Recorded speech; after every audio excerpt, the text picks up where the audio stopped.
Hi guys and welcome to my channel. So today I'm going to do the November 3-in-1, which is a series of videos created by fellow booktuber Cherry Walker on her YouTube channel, which I will link in the description, as well as the Goodreads group she also created called Booktubers from around the world, where any fellow booktuber is welcome to share their videos and participate in this 3-in-1 thing. So the theme for the month of November is villains that you love, and you basically have to pick 3 books with 3 villains that you want to talk about in this video. So I picked obviously 3 different villains and I'm going to talk about them right now.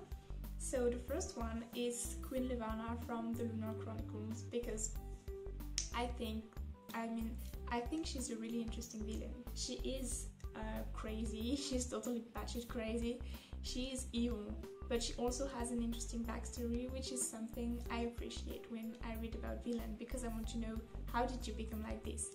How did you become this crazy, power-hungry monster?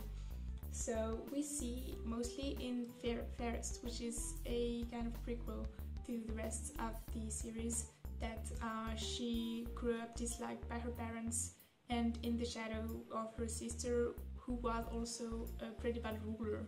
And at some point I was like, yeah, I feel her, I understand why she thinks she would be a better ruler. And at that point of the story, she seemed that she would indeed be a better ruler.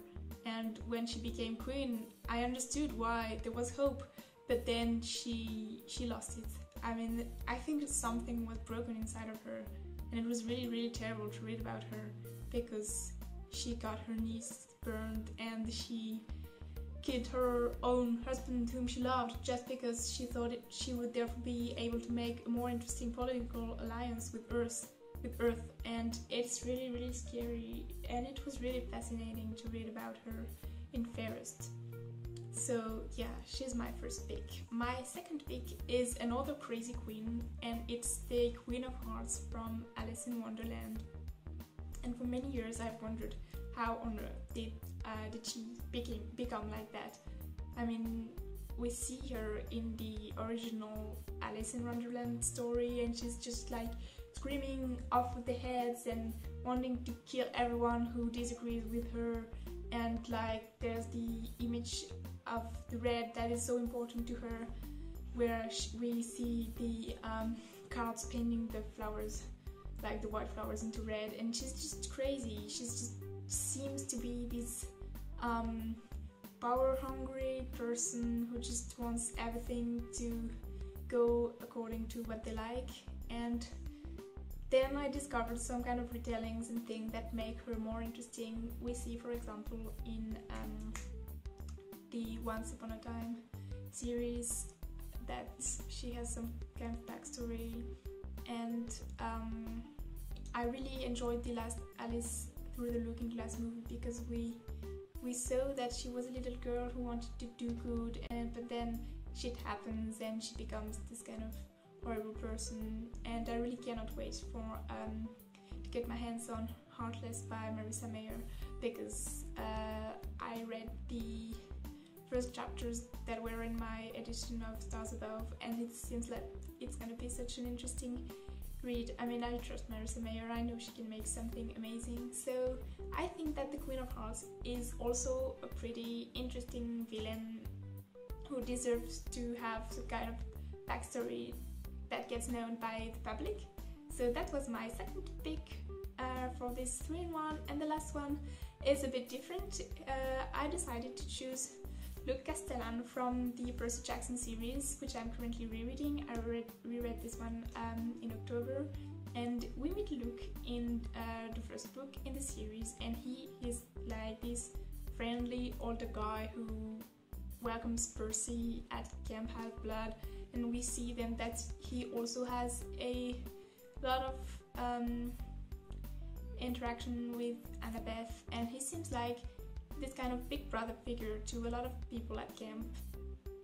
But then we discover that he is actually on the villain side. He has sided with the Titan Kronos because he felt that his god godparent didn't care about him, and he thought that he decided with the Titan it would be in his advantage, and it just feels like someone paid attention to him and it just decided to side with him. And it's really hard to dislike him because all through the series there was this idea that he was Percy's friend and a best friend, and she had feelings for him, and I just kind of feel bad for him because dude, you just choose the wrong camp. Why did you become like that? And yeah, I feel like there's this kind of character that it's hard to hate even though he keeps doing crazy evil things. So I thought he was also an interesting pick for this villain kind of theme. And yeah, he's my last pick. I need to reread the last book in the series to finally kind of make my opinion on this guy, because I read it such a long time ago. I don't really remember how he ends, but yeah, that's it for today. I also recently made a recommendation post on my blog where I talk about villains, so I will link it in the description as well if you want to read it. It was called, I believe, Fascinating Villains, and I talk about other villains, so it's kind of a thing I tend to do a lot recently, so I just thought I would link it in the description as well as the rest of my social media as usual. So yeah, that's it for today. As usual, thanks for watching. I hope you enjoyed. Please give it a thumbs up if you did, and maybe subscribe to my channel, and I guess I'll see you around. Bye!